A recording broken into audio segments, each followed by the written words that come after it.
With a runtime clocking in at over 3 hours, it might be easier to explain what doesn't happen in Avengers Endgame instead of what does. For instance, fans don't get bored, fans don't get up to use the bathroom, and fans don't ever want it to end, but it did end. And we're here to explain what that ending was all about. Here's the ending of Avengers Endgame explained, with lots of spoilers ahead.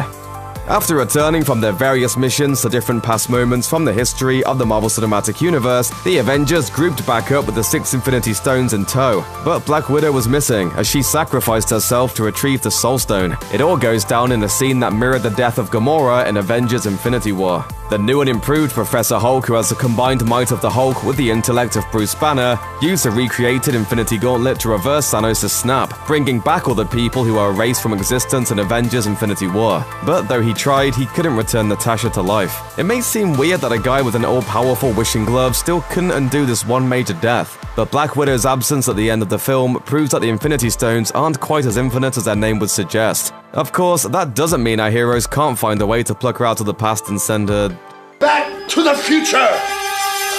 Okay, so here's where things get weird. On their trip back to 2014 to get the Power Stone, seen in the beginning of Guardians of the Galaxy, our timeline's Nebula was captured by Thanos, who secretly replaced her with the evil 2014 version of Nebula. Having infiltrated the Avengers headquarters, evil Nebula then summoned 2014 Thanos and his armies using the time machine. They blew everything up, with evil Nebula getting a hold of the new Infinity Gauntlet in a callback to the original comics. But then the good Nebula from the real timeline shot her younger evil self stone dead. Luckily, this didn't affect the good Nebula at all. So what does that mean? It proves that heroes' pasts can't be changed, and that alternate universes are probably something the MCU is going to need to sort out in Phase 4.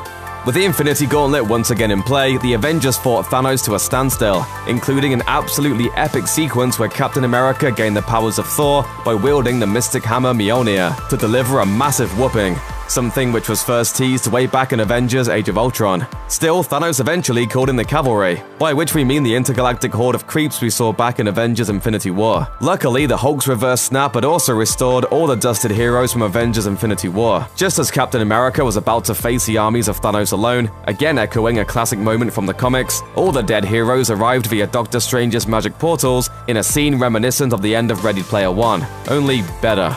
Plus, the arrival of all the heroes allowed Captain America to finally deliver the team's signature catchphrase from the comics, Avengers Assemble, something fans have been waiting for the last decade, especially after Marvel did a freak-out tease at the end of Age of Ultron.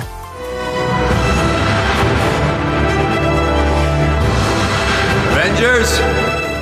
In the end, you knew it had to come down to Tony Stark versus Thanos for the fate of the universe. After all, the showdown had been teased way back in Avengers Age of Ultron, and luckily Tony was clued in to his big chance because Doctor Strange was there to give him the finger. No, not that finger. Just an index finger to note that this was the one chance in 14 million for victory that he had foreseen in Avengers Infinity War. Stark didn't disappoint, taking the Infinity Stones from Thanos and using it to snap the big purple meanie out of existence along with all his minions. We learned in Guardians of the Galaxy that mere mortals cannot harness the power of the Infinity Stones though. Fulfilling that cosmic promise, the strain was too much for Tony. He died a hero and was given a hero's funeral attended by everyone who was anyone, including Nick Fury and even that kid from Iron Man 3. As for why it had to be Tony who saved the day and bit the dust, well, he's the guy who started the whole MCU back with the first Iron Man movie. He's been the heart and soul of the franchise, and without Tony making the ultimate sacrifice to save the universe, it just wouldn't feel right. He may be gone, but he will never be forgotten. I am Iron Man.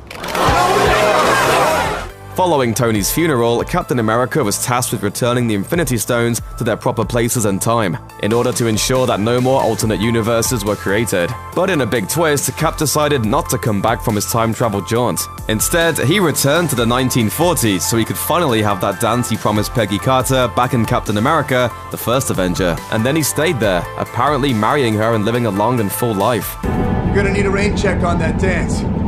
A week next Saturday at the Stork Club. So Steve Rogers at least got a happy ending, and so did his buddy Sam Wilson, aka the Falcon. Not only was he brought back to life, but an old Steve Rogers, still spry at well over 100, turned up to present Sam with this indestructible shield and the charge to carry on as the new Captain America, a development that also took place in the comics several years ago. Tony and Steve might be gone, but one of the big three may apparently still be moving forward in the MCU. After wallowing in self-pity throughout the whole film, Thor finally seemed to get his act together at the very end and decided to head into space with the Guardians of the Galaxy, leaving Valkyrie behind as the new leader of the Asgardians. We also got a hint of what we might see when Thor and the Asgardians of the Galaxy return in Guardians of the Galaxy Volume 3, as their final scene showed Peter Quill searching for the location of the 2014 version of Gamora, who came through the portal with Thanos but vanished after the final battle. But that's just one of several loose ends Marvel will have to tie up in future movies.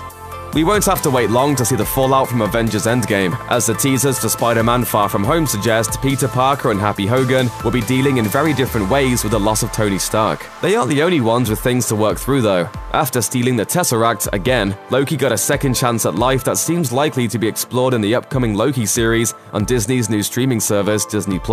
Likewise, Hawkeye has his family back, which is likely to be explored in the upcoming Hawkeye series on the same service. Meanwhile, Wakanda suddenly has its king back again.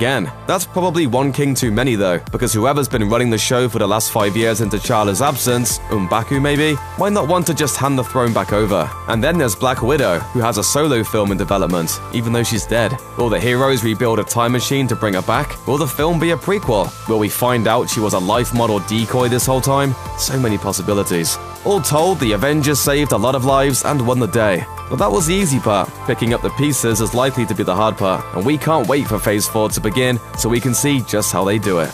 Check out one of our newest videos right here. Plus, even more Looper videos about your favorite Marvel movies are coming soon. Subscribe to our YouTube channel and hit the bell so you don't miss a single one.